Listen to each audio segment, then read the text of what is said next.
Before we get started tonight, ladies and gentlemen, on the episode here at Fast Break for IE Sports Radio, I want to discuss to you about the last 8 years of the company. For the last 8 years, IE Sports Radio has been bringing you amazing content ranging from interviewing legendary athletes to building 10-minute shows dedicated to all major sports teams around the country.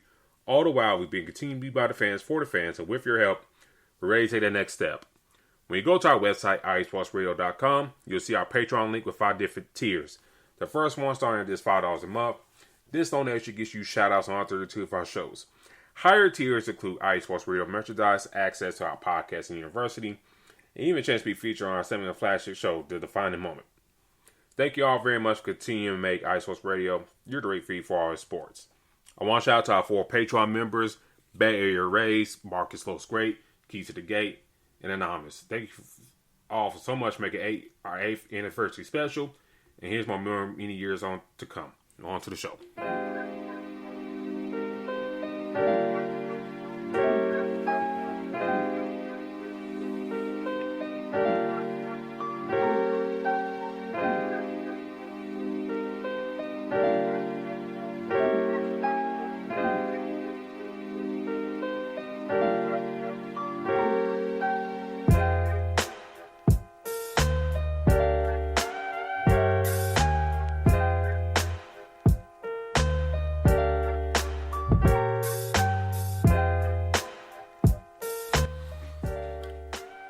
What's good, everybody?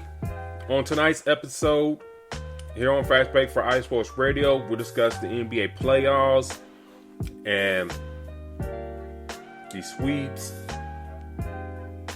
the non-performances, the big-time showouts from this week's action, including today's. Can the Minnesota Timberwolves stave off elimination for the Denver Nuggets? Or is Denver bound for a sweep against the underwhelming T-Wolves? The Knicks are up 3-1 against the Cavaliers. Can the Cavs mount a comeback? Or do the Knicks got the Cleveland by their number? Plus, as Dylan Brooks put his team in a no-win position for Monday night. We'll discuss that and much more here on Fast Break, live on IE Sports Radio, your direct feed for all sports, and you're welcome to join us.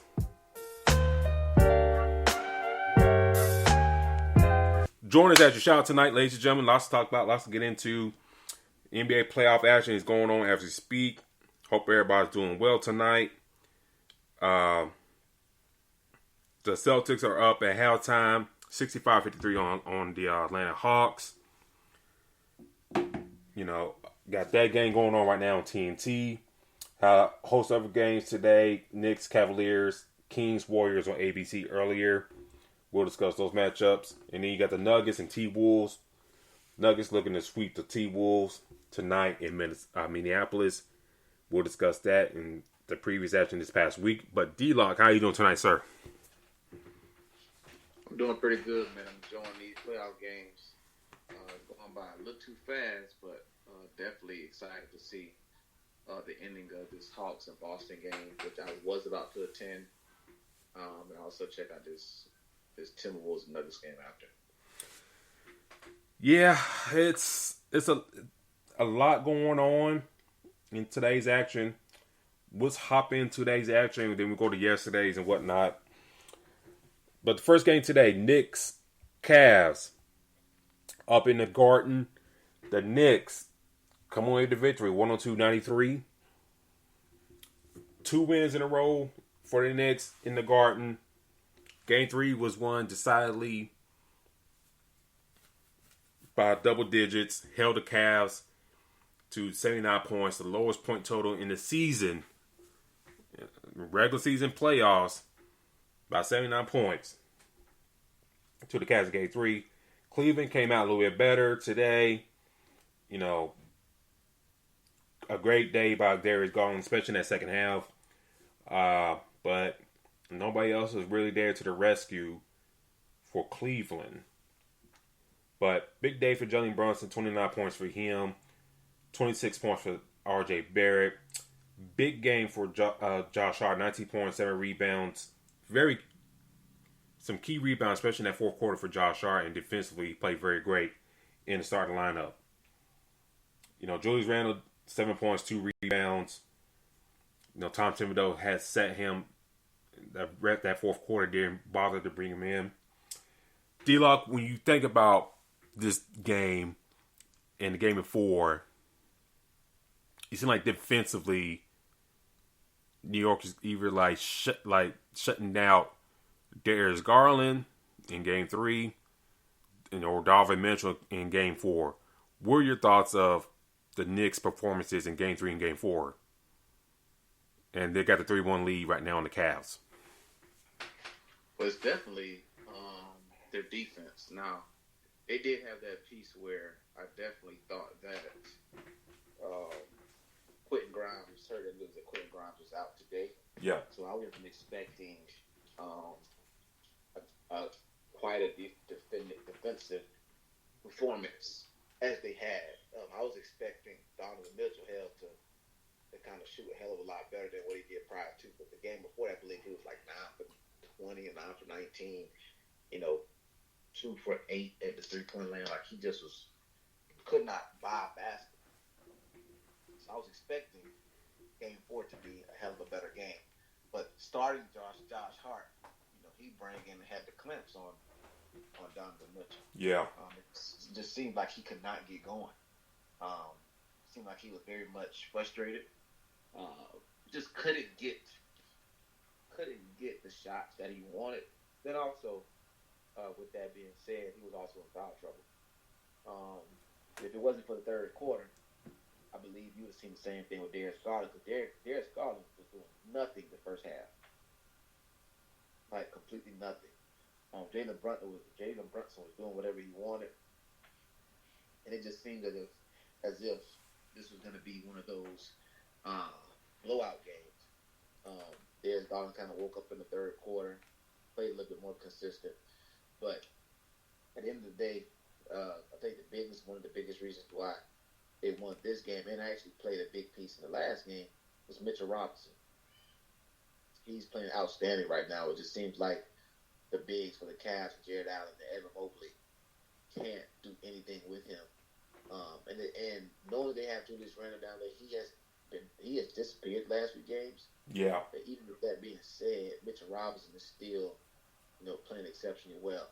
So for me, I think that the biggest deal is just the fact that right now their defense is playing a hell of a spot for them, and it just seems like right now they can't do anything. Like they can't do nothing to get started. Now I think that they'll play a hell of a lot better at home. And Tibbs has been known for his defense everywhere he's been. Chicago and Minnesota as well. So he's known for his defense. I think right now they're playing pretty well. But for Cleveland to have any type of chance in this series, they're gonna have to get rolling. They gotta start making shots. They gotta play a hell of a lot better right now, because this is actually probably the lowest scoring series right now. And I think it's mainly because the New York Knicks defense is playing very well, putting hell of pressure on the Cavs.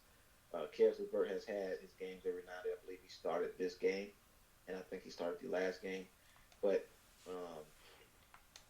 not doing too much. So, but Josh Hart had a hell of a game. He's playing a huge piece for them, and it just seems like right now the Knicks are they're holding down with their defense, and if they can do that, the series might be over.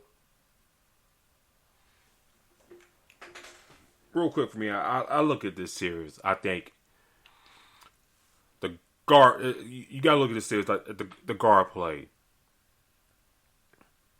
Brunson, basically between Mitchell and Garland, played pretty well against both of those guys for the most part, except for like game 2.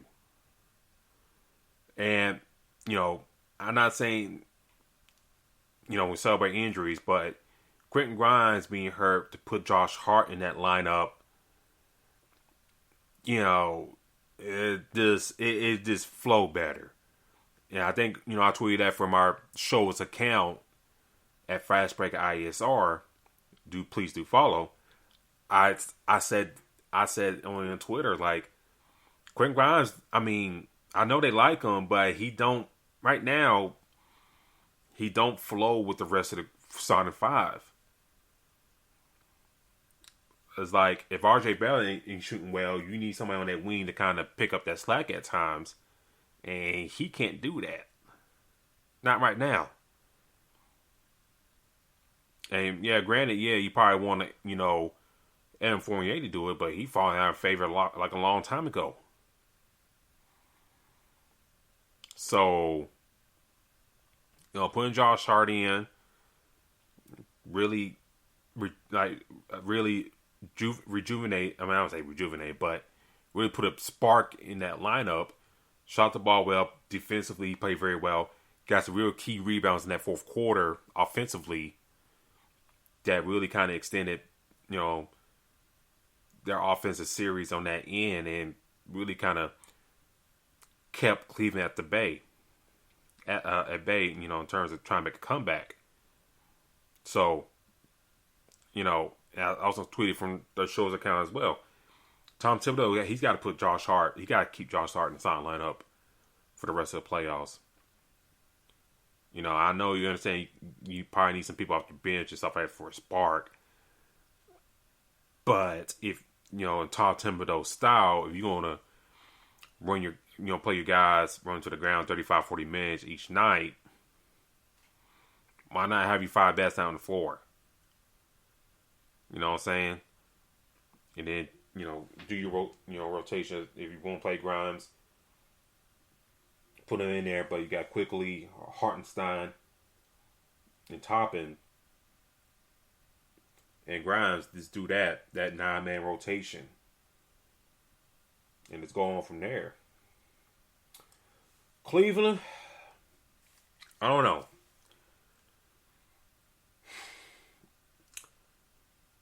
My philosophy in basketball, I teach the kids, whatever, coaching, when we do the show or give analysis, stuff like that.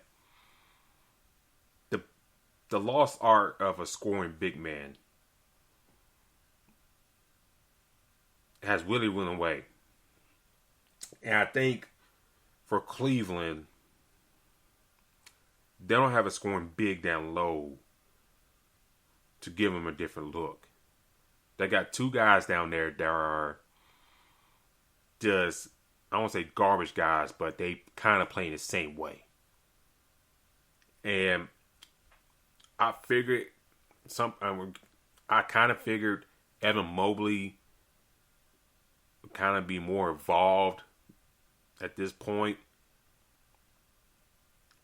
But he's kind of not there yet.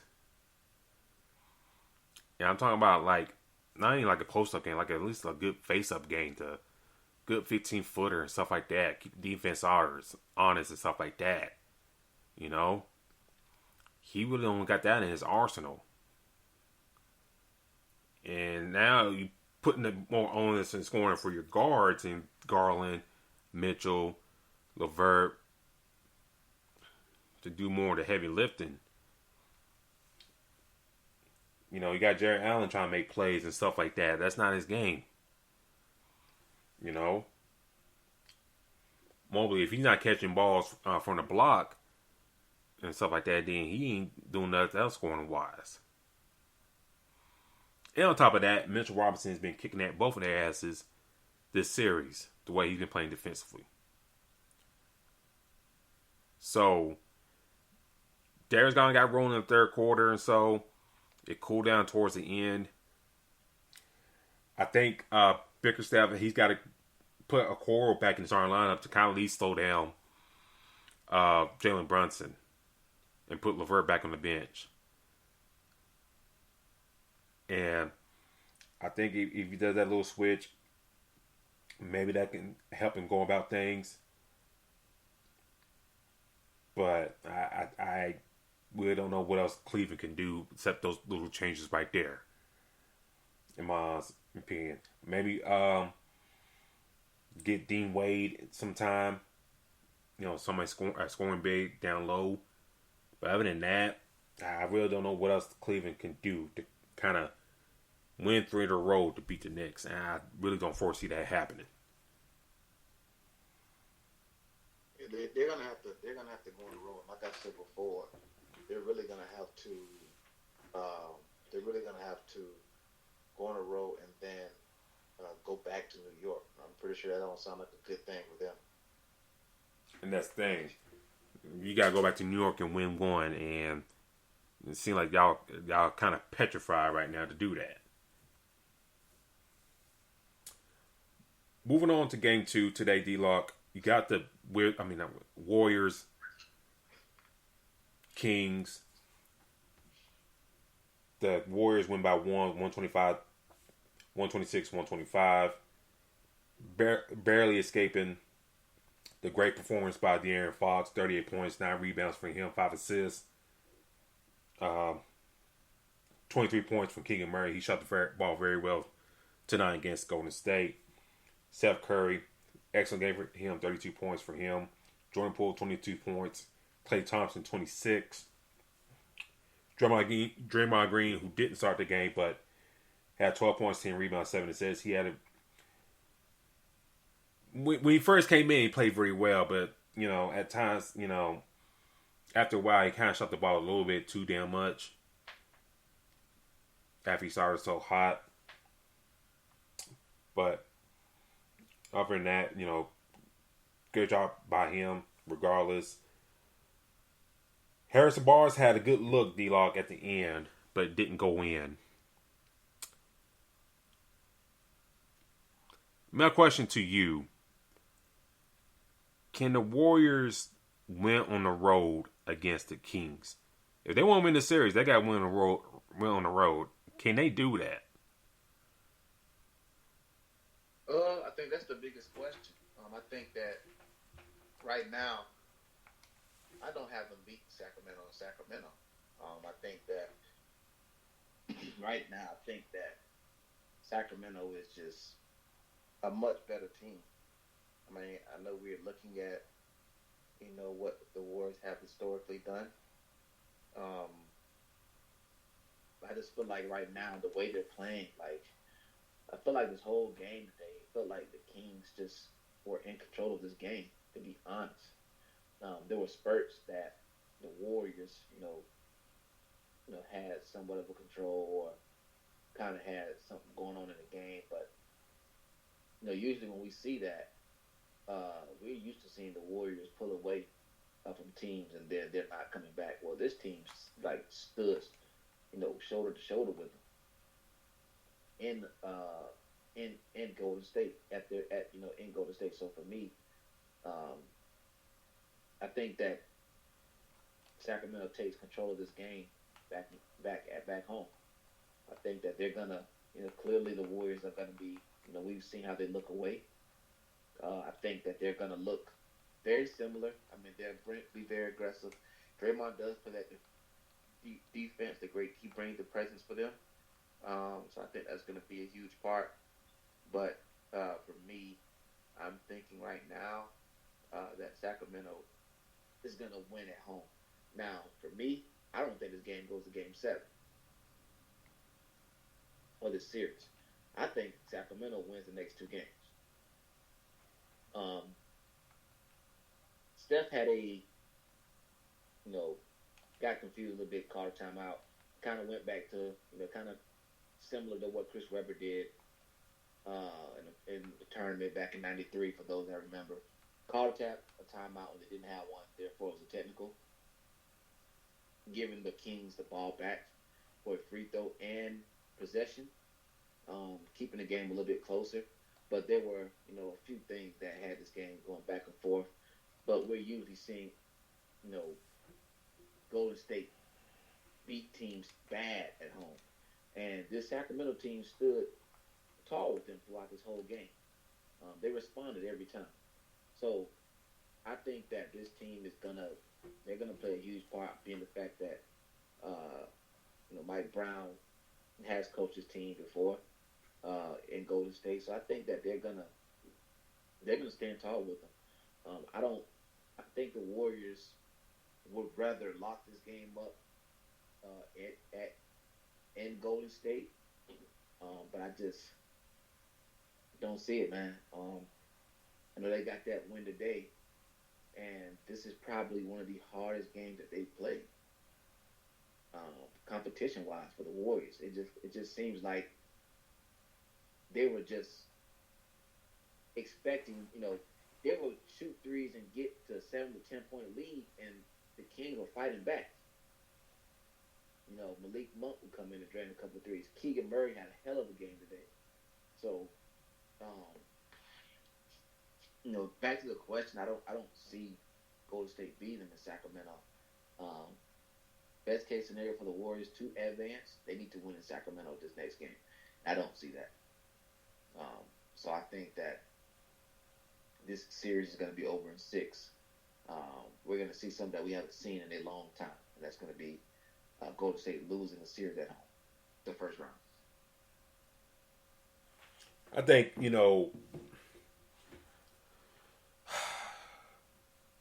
all the games have been pretty contested for the most part. It's just like Golden State, for whatever reason, can't win on the road. And they've been a bad road team this year. And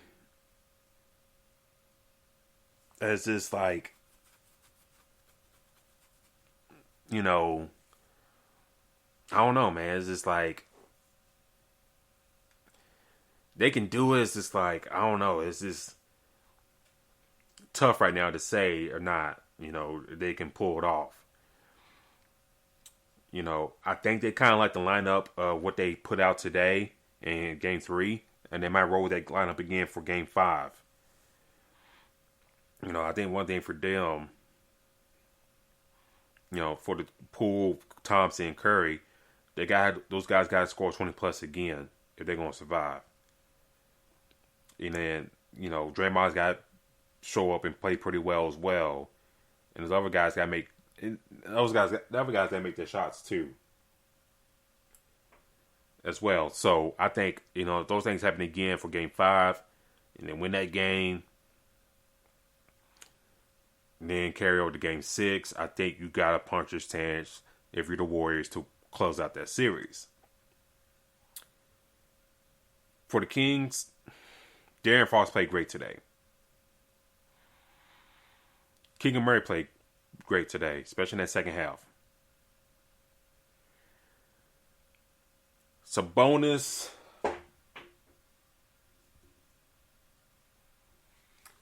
I don't know. I don't know if you noticed. I don't know if it's you or noticed or not, anything like this. But was he more of a jump shooter?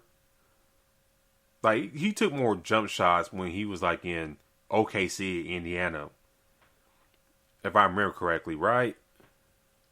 He did. He really did. I feel like Draymond came in today and he just acted like he was scared, to be honest with you.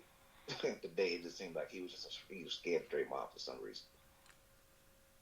I like watching him today. I was like, and times they left him open on the elbow and stuff like that. I was like, I think to myself, didn't you shoot 3-pointers and stuff like that when you with the Pacers and all that good stuff?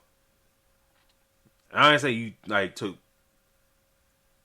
10 3-pointers a game, but you shot some. Like, looking at him, they leave him open at the free throw line and stuff like that. Like, dude, it's a free throw. What? Shoot the damn ball. And I've been riding him.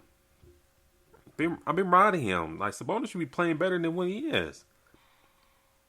Now he don't finish strong enough. Trying to be too soft around the rim. Man, I know he got the hurt hands. Some of y'all King fans, y'all see hear this, whatever you get your listen pat from. Y'all say it's like, well, his hand hurt. His hand hurt. Yes, I know, but still though, gotta be a lot stronger. I mean, Kevon Looney. It's Kevon Looney. You know what I'm saying? I mean, he's solid for a good point, but he ain't gonna dominate you all damn game.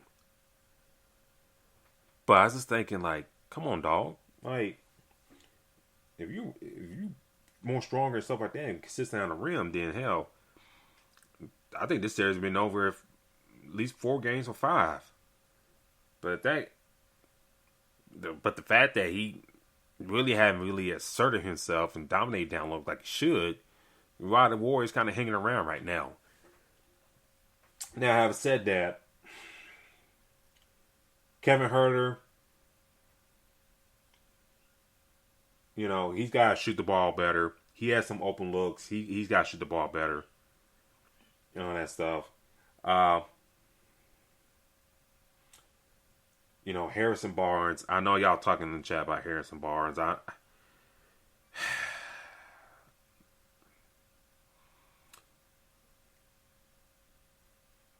think Mike Brown. I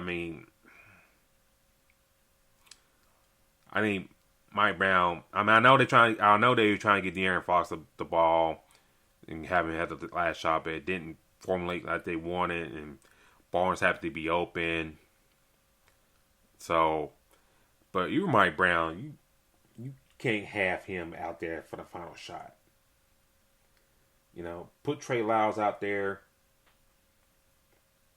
Something like that. Do something, but don't have Harrison Barnes out there. It's just like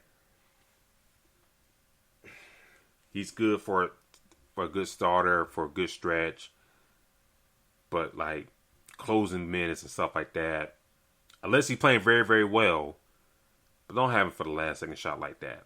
You gotta think smarter than that. Yeah, I figured it would have been a play drawn up for maybe a De'Aaron Fox or Malik Monk. So to me, for him to take that last shot, I think it probably was maybe a play drawn up De'Aaron Fox, and they covered that. But all in all, it's just this team is playing like this on a away. Like they're not at home, so they're in ball games on possession, and they're at Golden State. So I think that, like I said, in a sense, it's 2-2, right? So they won their games. Golden State won their games.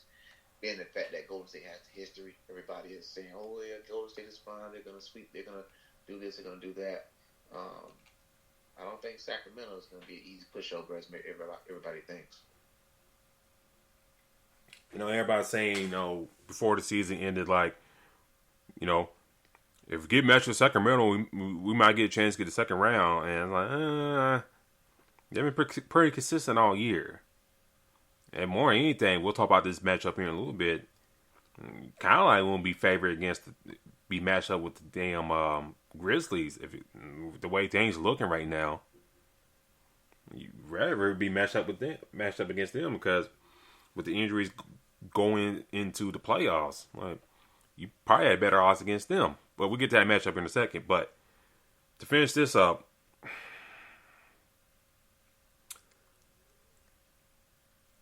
I think the Kings, some folks in the chat saying, Marcus saying, the Warriors got momentum.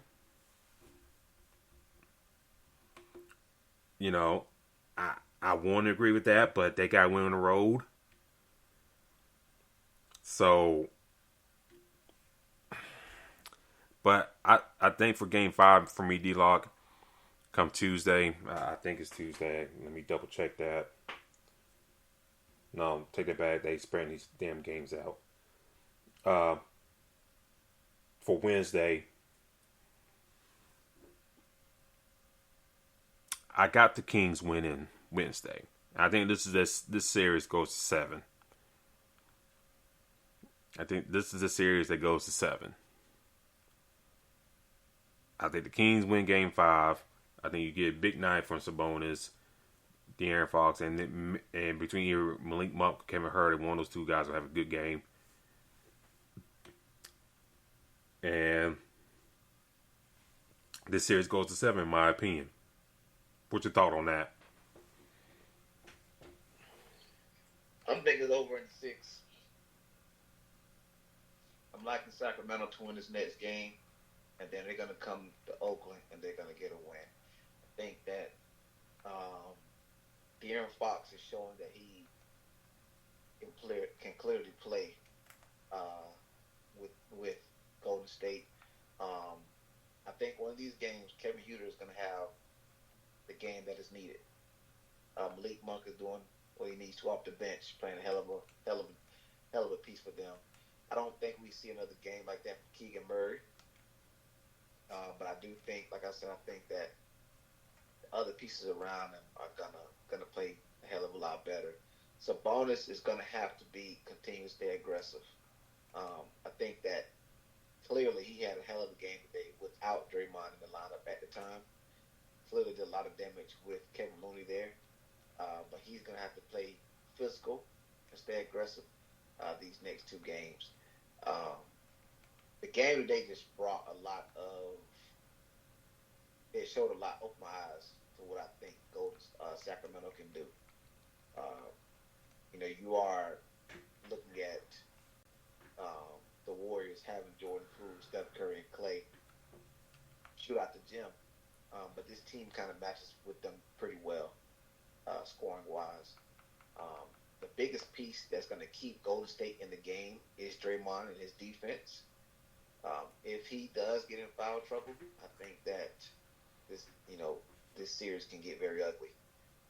So for me, I think that Sacramento does take back control of this game, this next game, and then they come to Oakland and close it out.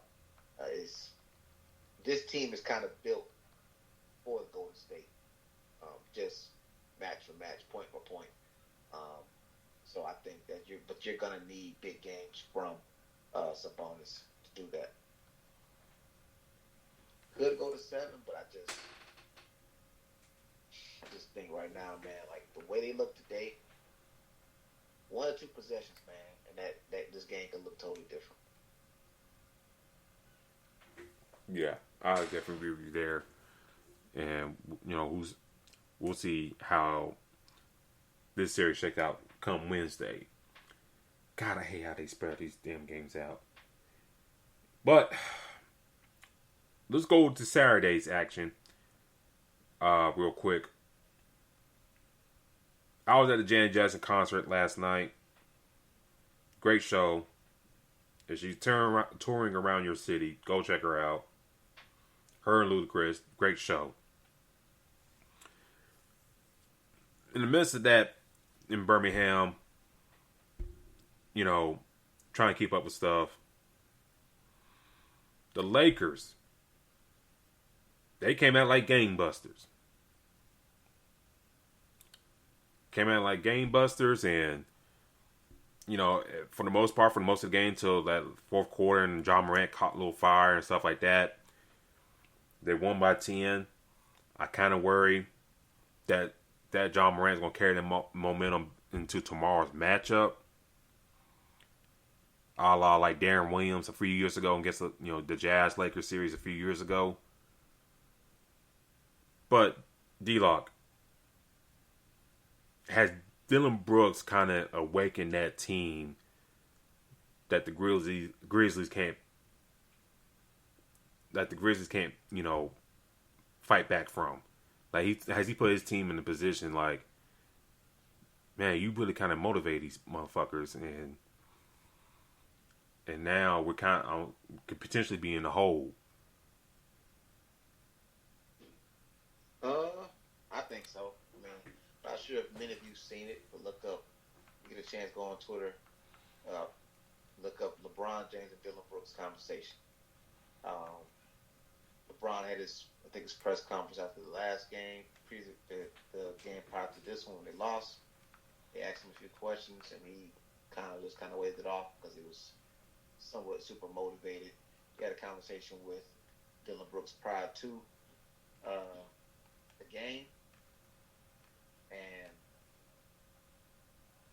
the Lakers just went crazy. I mean, they executed on all cylinders. They were doing what they wanted for the most part. LeBron and Anthony Davis combined for 56 points alone. And not only them, but you were looking at D'Angelo Russell having a good game. Even though he could have shot a little better, he was a little bit more consistent. Hachimura is playing lights out off the bench. Mm-hmm. And that is something that many teams do not want to see. Um, and Jared Vanderbilt, even though he's not putting in like that many, he's not putting points in, but he's playing hella defense. The biggest thing is, what kept them afloat, Memphis, is Ja Morant. I mean, he had that game. I think it was a time in the game where he scored, I think, 20 straight points. He was, going back and forth, scoring as much to keep them in the game. But you're looking at the Jaren Jackson, who can't hold Anthony Davis. Xavier Tillman, who had a hell of a game. The last game didn't really do too much, even though the mints were there. So for me, it seems as if he definitely motivated them. Also Dylan Brooks got ejected as well. So this team is definitely ready. They're Dylan Brooks saying the thing that he said. He is definitely gave them that little bit of motivation, and that's one person you don't want to motivate is LeBron James.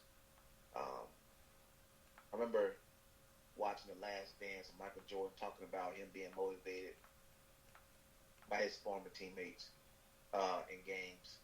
So him talking about it, I can only imagine, how LeBron is taking motivation from other players, especially in the playoff series. LeBron got out hot, finished with 25 points. Anthony Davis with 17 damn rebounds and 31 points. So if he consistently plays like that, like I said previously, this team is going to be hard to beat. There's nobody on Memphis team that can stop this man once he gets hot. So he definitely has motivated them. To be honest, I think this series ends in Memphis. I think the Lakers take the next 2 games. I think that right now, they're gonna win this next game, and they're gonna put pressure on Memphis to be able to play. And this team, like we talked about with New York, when they want to play defense, the Lakers, they cause hella problems for anybody. And once they get that going, it's over with. Desmond Bane has just been very inconsistent for them right now. Dylan Brooks is not really that much of a shooter. He's more so of a defender. But to me, I think he's trying to play the Draymond Green role with the Memphis Grizzlies. That's just what I think. It just seems like he's trying to fit that role, and that's not him. So, but the biggest thing with them, they are missing Steven Adams, so I think that's playing a big piece for them as well. But regardless, the Lakers are on a mission right now, and thanks to Dylan Brooks, they're very much motivated because of that.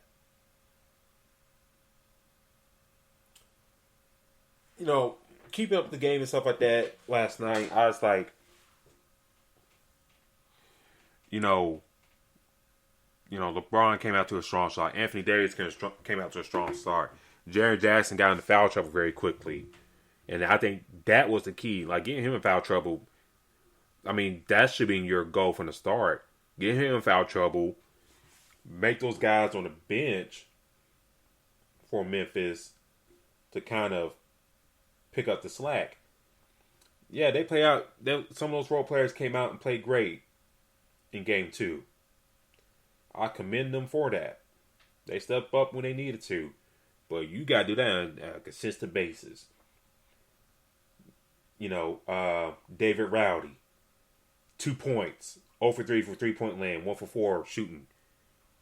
I think he was hitting, hit at least a couple 3-pointers in the Game 2 against the Lakers. You can't come up empty like that. Tyus Jones, a goose egg, 0 for 7 from the field, 0 for 5 for 3-point land. That ain't going to help, and that matters. Luke Kennard, 4 points, 0 for 1 for 3-point land. Concard, 0 for 1. Aldama, 2 for 4, for 3-point land, but 2 for 7 shooting for the field. That ain't going to get crap done. Lucky for them, John Morant had 45 points and 13 assists, almost triple-double, to almost get them back within, got them within 10. But those other dudes I just named out, not named Jaren Jackson, they got to step up to the plate. And they don't step up to the plate in tomorrow's matchup. You can kiss that goodbye. I don't care to have a good game, game 5. You got, if you're gonna show up, show up.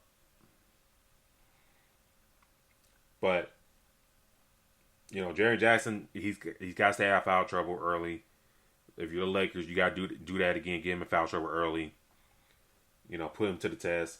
Xavier Tillman, I mean, he played like 39 minutes, but his impact wasn't the same like in game 2. So that's another thing right there. Like, he's got to step up to the plate with these other bigs being out. And then to Dylan Brooks real quick. Dude, at some point you're doing too much. I think you put your team in a position that they can't get out of in because you kind of motivated this squad. And I think they kind of using you as a driving factor to kind of put your team out. And you're fine. You're a fine player to have on the team, but you're very fucking replaceable. Excuse my language. And all the guys they drafted on the wing and stuff like that, or the past couple years for Memphis, you're very replaceable.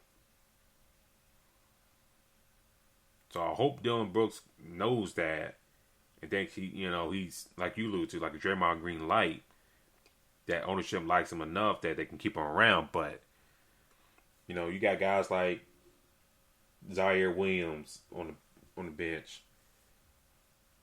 Kenny Lofton Jr., a guy that got undrafted who played very well in the G League this year.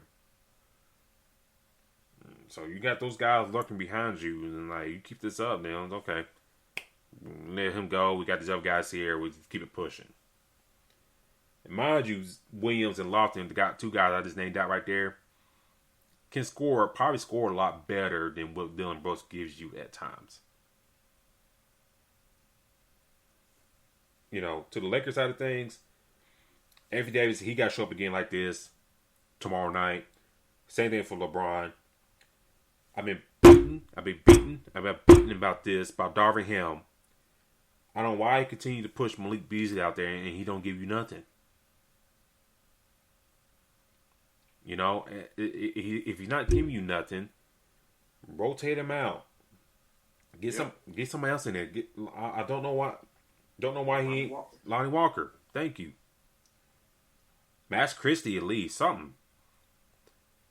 Because you're in the playoffs. You can't continue to hope that this dude gets right. Kind of passed that boat ever since he got to the Lakers. He probably had that one good game against the Pelicans, and that's really about it. So if I was him, tell Beasley, hey man, we're gonna put Lonnie Walker, see what he gives us, and just go from there. But damn, like Darvin Ham's like, I don't know. It's like we'll come in and let this dude to play this dude. I was like, I don't know, and it seemed like this dude got like a team option for next season, and I don't think he'd be probably around. So that's what I do with the Lakers. And like you alluded to, Russell, like I said, I didn't watch the game. But, he came out, when I look at the box score and stuff like that, Gamecast, that Russell came out pretty well, but kind of went down towards later on. Hachimura seemed like he's playing for like a big-time contract, either from the Lakers or somebody else. And one of these teams going to bite on that. Damn, look what he did right here for the Lakers off the bench. Was give him $90 million. Watch, it's going to happen. As we're recording on April 23rd, 2023 at 7:51 Central Time, 8:52 Eastern Time. Rui Hachimura is going to get a big-time contract because of this playoff series.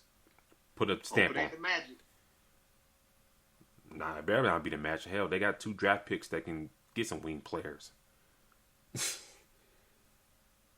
But other than that, man, the Lakers play well. Let's say they got to come up strong Monday night. Put this team away. Don't let John Morant get that momentum from game 3 to game 4. If they can put that at rest, get Jaren Jackson in foul trouble, I think the Lakers looking pretty good. What are your thoughts on that? I mean, like I said, I said before this series even started, this team is going to be very dangerous for anybody, just because of who they have, and they get healthy. We're talking about Hachimura coming off the bench. Let's not forget what the hell he was doing in Washington, but he got the minutes. So, like I said, I think that this team is one to watch for. Memphis is a hell of a, their roster is fine. I think they probably can get maybe another big, and the fact that Steven Adams is just not healthy. But this series is going to be one that looks like it's going to end pretty soon. It's going to shock a lot of people, but again, we say a prize in the playoffs. If there's one team that I do not want to face in the playoffs, it is the Los Angeles Lakers. Especially with the trade pieces that they have. D'Angelo Russell can be that X factor for these guys. Hachimura coming off the bench. And Austin Reeves is playing great for them at the right time. So for me, I think that this series is coming out to be what was expected from what I thought. I just think that this team is equipped. They have a lot of good pieces around them. And Memphis just seems like they're running through Ja Morant. And when that happens, like I said, Ja Morant had what he had yesterday, but it ended in a loss. So I think they said he might have rolled his ankle, or I think his calf was kind of cramped up at the end of the game. So that's something to watch for this next game. But I think the next 2 games, I think the Lakers get the next 2, close this out and get some rest early, which they need. But if Anthony Davis continues to play like this is not going to end well for Memphis. With even us having the high expectations of the Memphis Grizzlies. Don't forget, John Morant had that interview with Malik Andrews and said he's not worried about the West. So that's enough motivation alone.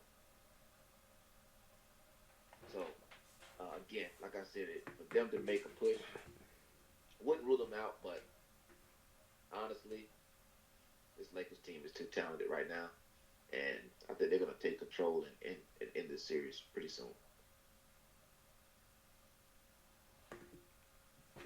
Yeah, I think Lakers win tomorrow.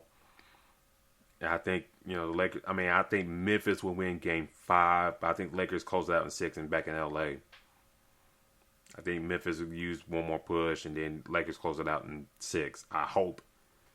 But, you never know with these things. But I think Lakers win tomorrow night, lose game 5 and Wednesday, and then they Lakers finish out in game 6. Real quick, D-Lock, before we get out the air. Minnesota, Denver. Does Denver complete the sweep tonight? Take the brooms out, ladies and gents. This is over. Anthony Edwards is doing all he can, but this team is doing too much. KCP is having a hell of a series. So that lets you know alone that this is over. So I think it's going to be done tonight. I'm saying both as you. Denver gets it done tonight. You can't let this Minnesota team linger. Put them out the misery and get ready to focus between either Phoenix or Clippers. Look like more the Phoenix Suns, but get more rest for your team to for that matchup. Real quick, let's see. Celtics Hawks in the third. Celtics up by 5, 92-87 against the Hawks. We'll probably talk next week about the Nets and where they go from there and what they got to do and stuff like that. They get swept, and then Sean Marks, Jock Vaughn, they saying we got a lot of things, good things to look for the future, and all that stuff, man. I'm just looking at them. It's like, God, you never see a franchise just kind of shoot themselves in the foot, even past the Kevin Durant, Kyrie stuff. with Cam Thomas there. I gotta say that ammo for next week. I said some stuff on Twitter. A lot of Nets fans are the same boat. It's like Cam Thomas. I'm not saying he's the franchise saver, but it's like you kind of look how the series went and the playing and stuff like that. Some of the guys they played, it's like, did they kind of jump the gun getting Jock Vaughn a contract extension so soon? But we'll say that for next week. You know, talk about Phoenix, Clippers, Kawhi's future. A lot of stuff going on with him off the court and all that stuff. So, but we'll discuss that all next week and stuff like that. But D-Lock, how can people find you on social media? I found me at Black Dash 813. Let them know they can find the show's page. Follow the show's page at Fastbreak at IESR. That's Fastbreak IESR. Also, I do never do follow me on Twitter as well as Spawn4288. I do never show on the side called The Crooks Process. You can follow that show on Facebook and Instagram. And on TikTok, Spawn4288. I do some TikToks on there. I did post a new episode up on Spotify. So that link's in the description box and my Instagram account. I ain't got to change over my Facebook page yet, but it's on my Instagram account. My show's on Spotify now. You know, I'm decided to make that switch. Podbean, I got to cuss them out here soon. But anyways, do check that out. The Crooks Process on Spotify. Talk about the Titans, what they should not do. Just me bitching and moaning about the Titans. But till then, ladies and gentlemen, we'll talk to y'all next week. Do follow the show on Twitter. We'll be posting game analysis on Twitter about these playoffs. We'll talk to y'all later. Peace. Also, I forgot. Do check out iSportsRadio.com. Mike Pat right behind us. He's doing a draft contest for iSports Radio. So if you don't got your mocks done yet, get into them soon because the draft is coming up very soon. You know, don't wait till the midnight hour because all the news of the draft is all that stuff going on. I don't blame you. But do reach out to Mike Pat on Twitter. Till then, we'll talk to y'all later. Peace.